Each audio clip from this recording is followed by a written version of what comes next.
이완해라. 완전히 내려놓아라. 긴장을 풀어라. 세상에서는 야망이 필요하고 노력이 필요하다. 왜냐하면 경쟁이 매우 치열하기 때문이다. 그대 혼자만 있는 것이 아니다.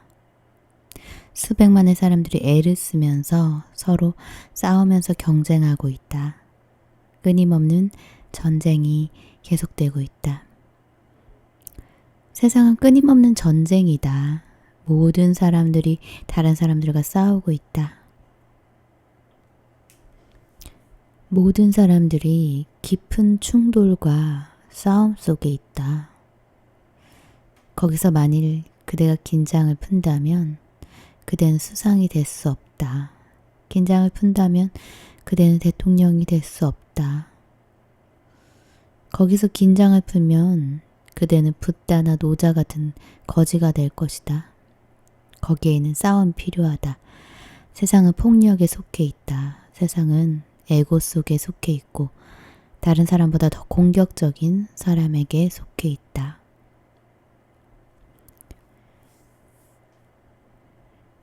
그대는 폭력과 행위에 완전히 길들여진 채 세상으로부터 이곳으로 온다.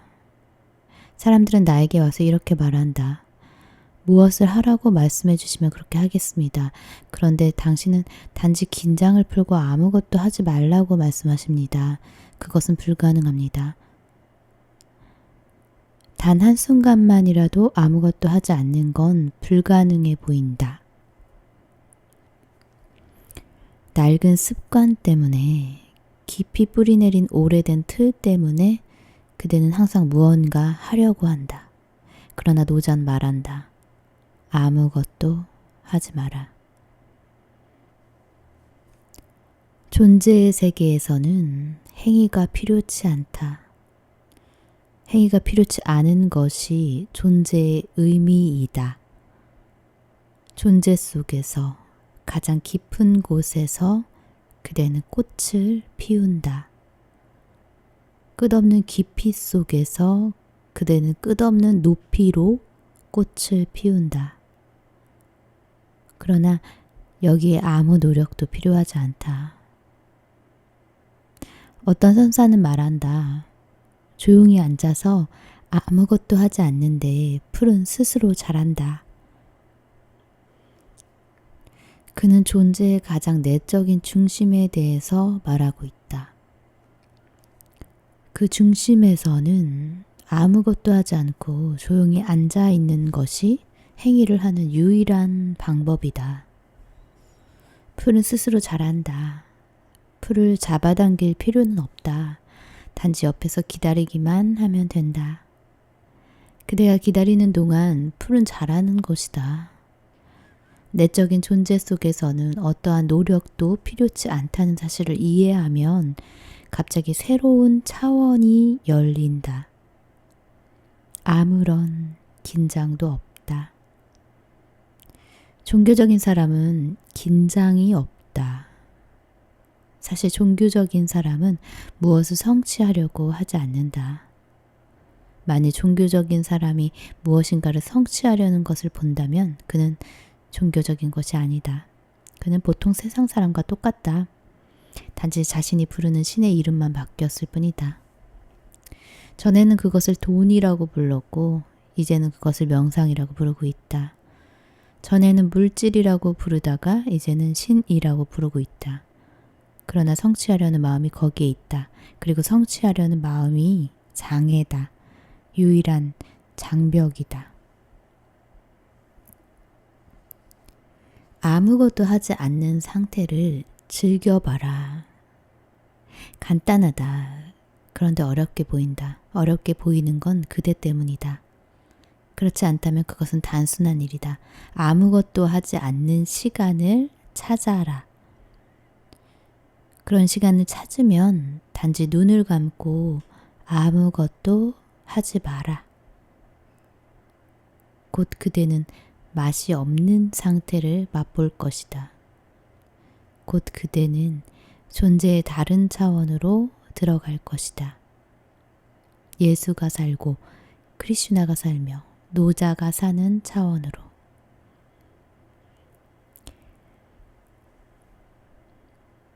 계속해서 일에 매달릴 때 불안이 생긴다. 때로는 무사를 일삼아 보라. 아무것도 하지 마라. 무사를 일삼는 일이 세상에서 가장 위대한 일이라는 사실을 알게 되면 모든 건 사소하고 유치하고 어리석게만 보인다.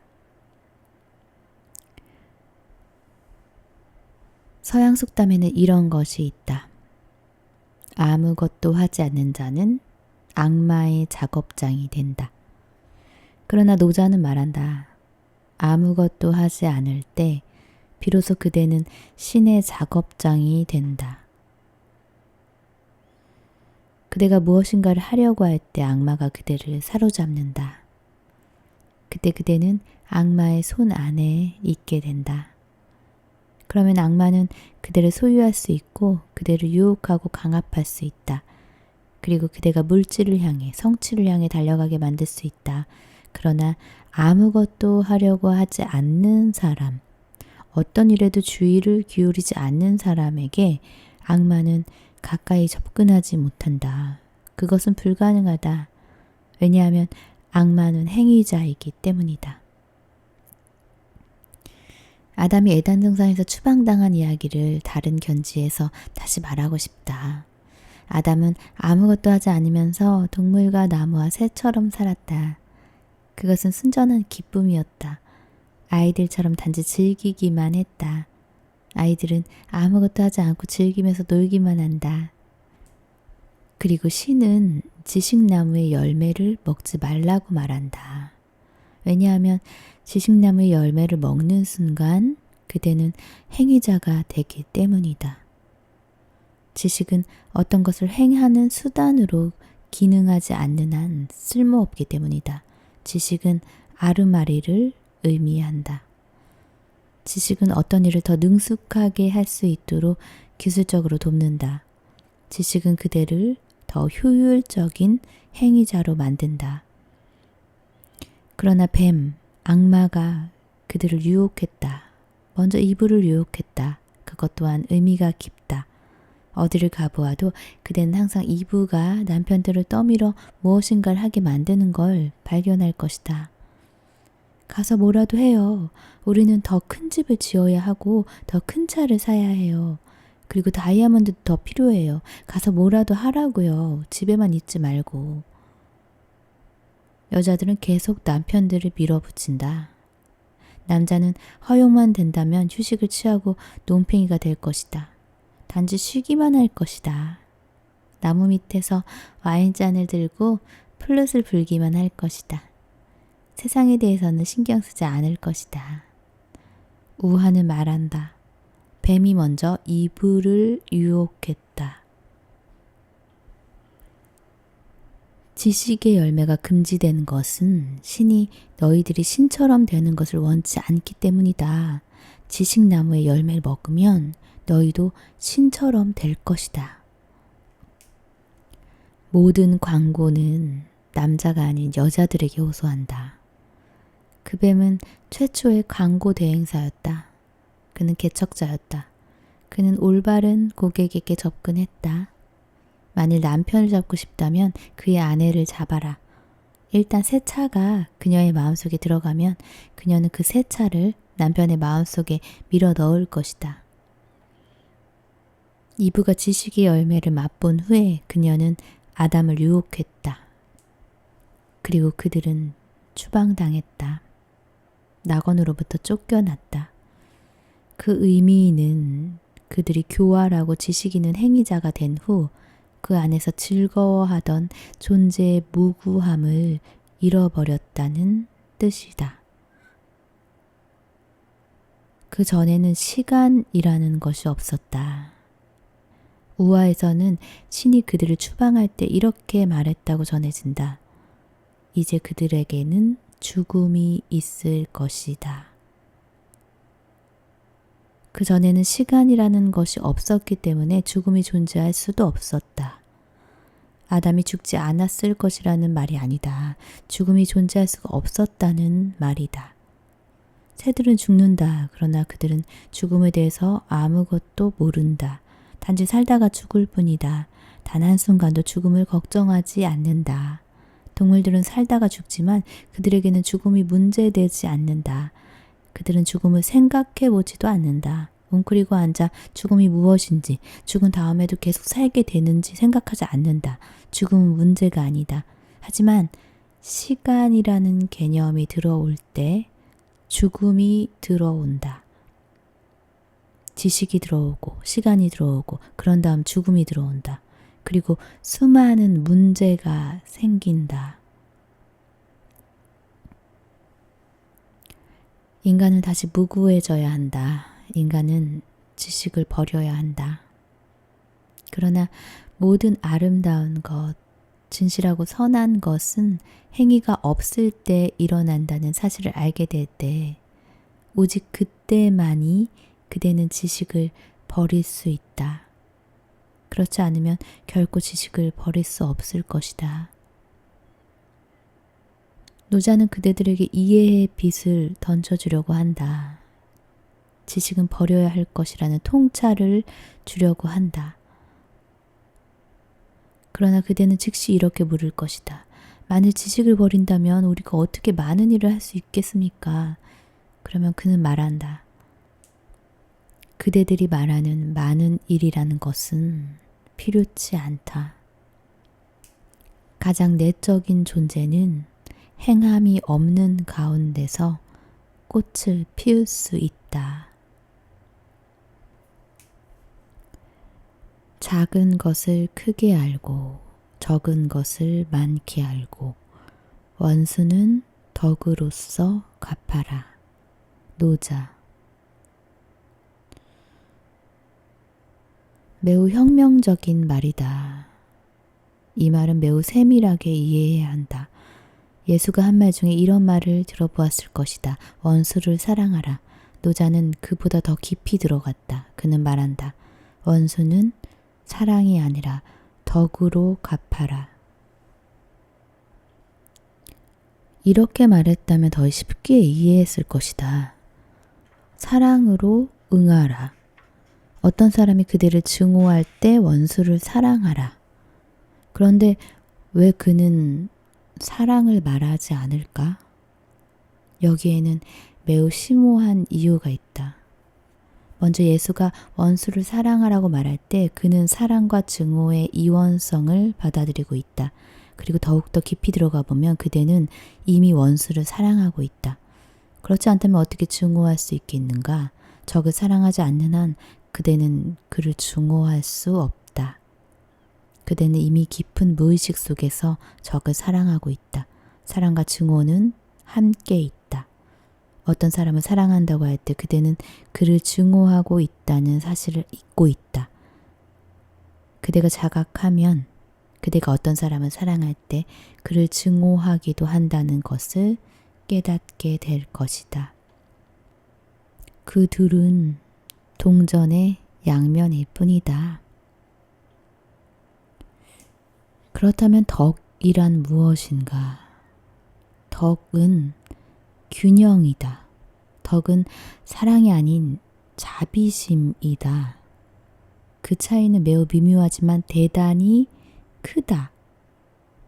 그대가 어떤 사람을 사랑할 때 그 감정은 뜨겁다. 그리고 그대가 어떤 사람을 증오할 때 그 감정 역시 뜨겁다. 사랑과 증오는 그것이 뜨거운 관계라는 점에서 다름이 없다. 만일 그대가 어떤 사람에 대해서 무관심하다면 그대는 차갑다.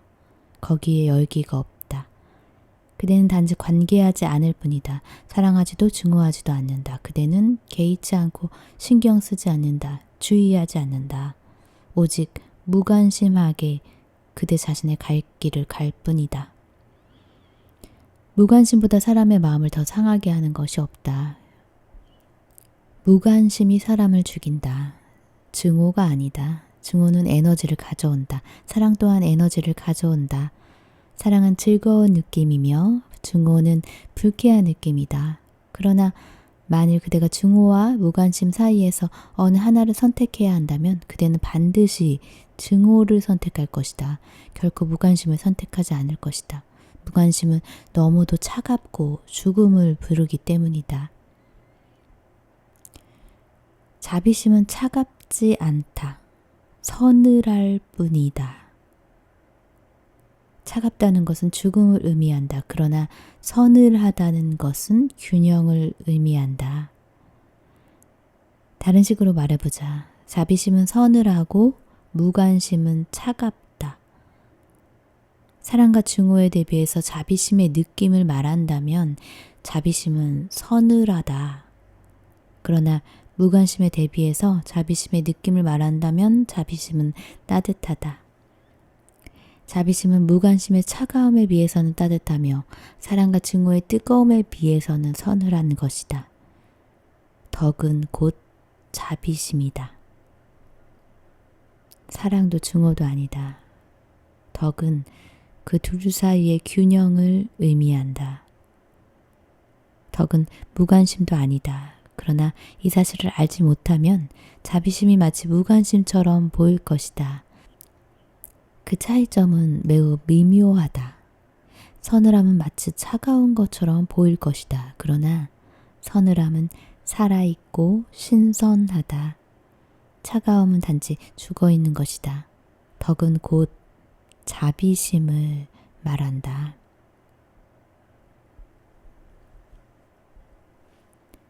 작은 것을 크게 알고 적은 것을 많게 알고 원수는 덕으로써 갚으며 어려움은 쉬울 때 처리하고 큰 것은 작을 때 처리한다.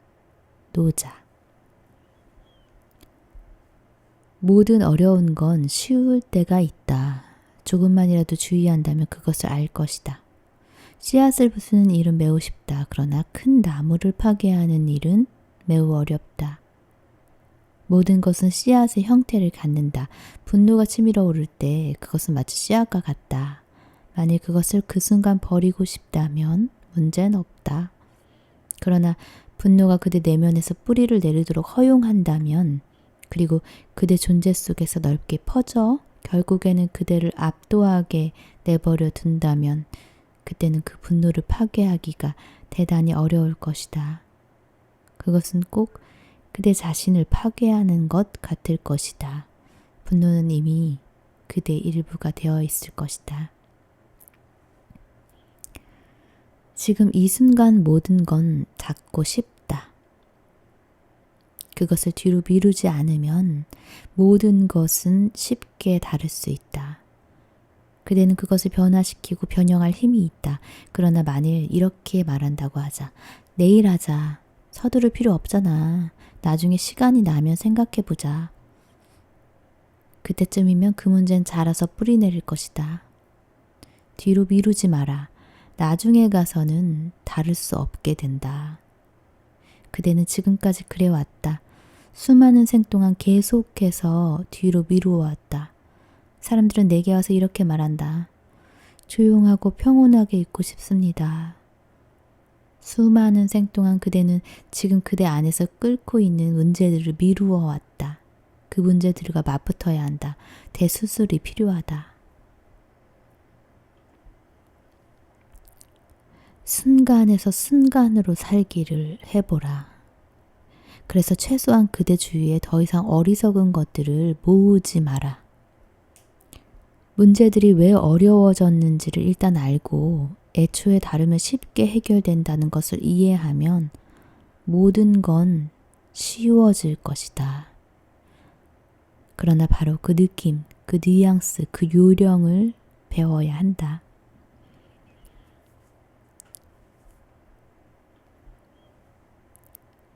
천하의 어려운 일은 쉬울 때 다루어져야 하고 천하의 큰 일은 작을 때 다루어져야 한다. 그러므로 성인은 커다란 문제를 다루지 않으면서도 큰 것을 성취한다. 노자. 성인에게는 커다란 문제가 없다. 성인은 결코 어려운 문제를 다루지 않기 때문에 위대한 것이다. 그대의 상식으로는 그 반대가 맞다. 그대는 그가 큰 문제를 다뤄내기 때문에 위대하다고 생각한다. 커다란 도전이 닥쳐올 때 그 사람은 도전을 물리쳤다. 그러나 어리석은 생각이다. 위대한 사람은 정복하는 것과는 아무런 관련이 없다. 그가 위대하면 위대할수록 정복할 것은 더욱더 줄어든다. 만일 그가 정말로 위대하다면 거기에 정복할 것은 아무것도 없다. 가장 위대한 사람은 크거나 작거나 상관없이 해결해야 할 문제가 아무것도 없다. 왜냐하면 그는 결코 문제들이 쌓이게 놔두지 않기 때문이다. 문제는 그것을 연기할 때만 문제가 된다. 지금 당장 다룬다면 그것들은 문제가 아니라 삶의 일부일 뿐이다. 그리고 그것은 아름다운 것이다. 먼저 깨어 있어라. 어떤 문제가 일어나는 걸 볼 때 그 즉시 모든 행위를 버려라. 행위를 버려라. 문제에 주의를 기울여라. 그 문제가 무엇인지 내면을 들여다보아라.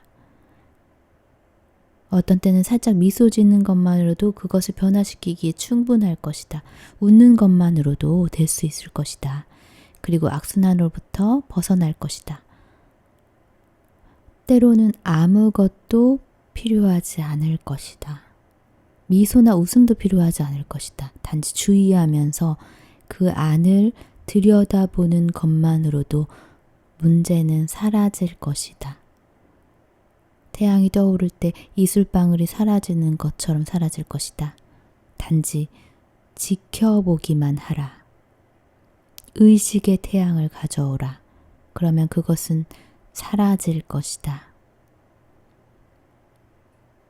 그것은 너무도 작고 그대는 너무도 크고 넓다. 그것을 바라보는 그 만남의 순간에 문제는 스스로 그 질을 변화시킨다. 그것은 이제 더 이상 문제가 아니다. 그대는 그 안에서 기뻐할 수 있고 즐길 수 있다. 그때 삶은 드라마가 된다. 가볍게 약속하는 자는 반드시 믿음이 적고 모든 것을 쉽게만 처리하려는 자는 반드시 어려움을 당한다. 노자. 만일 그대가 삶을 이해한다면 그대는 결코 약속하지 않을 것이다. 약속이란 곧 뒤로 미루는 일이기 때문이다. 그대는 지금 하든지 아니면 나는 모른다, 내일 두고 봐야겠다고 말해야 한다. 노자는 말한다. 약속하지 마라.